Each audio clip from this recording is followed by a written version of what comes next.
Ce matin, nous avons eu ce débat sur réguler la disruption. Et en ce qui me concerne, j'ai parlé du spatial qui, depuis un peu plus de 10 ans, connaît au niveau mondial une formidable disruption. La raison, eh bien, ce sont les progrès de la technologie, la miniaturisation, le numérique, qui font que le coût du ticket d'entrée à l'espace s'est effondré, là où auparavant il fallait mobiliser des centaines de millions de dollars pour être un acteur spatial. Eh bien, aujourd'hui, c'est divisé par 100, voire par 1000.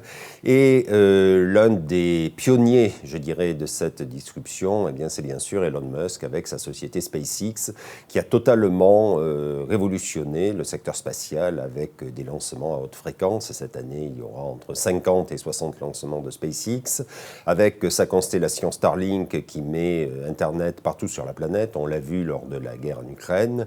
Et si tout va bien, avec le Starship qui a vocation à renvoyer sur la Lune des astronautes.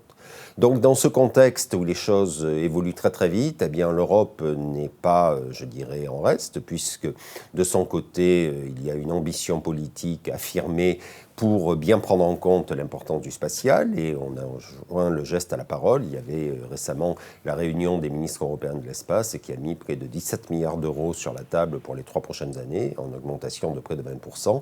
Et donc, on voit bien que nous sommes dans un monde en pleine effervescence et où les questions de régulation se posent, notamment pour organiser le trafic des satellites. Quand on lance des constellations à plusieurs milliers de satellites, eh bien sûr, il faut être certain que les satellites ne vont pas s'entrechoquer, ne vont pas créer des débris spatiaux.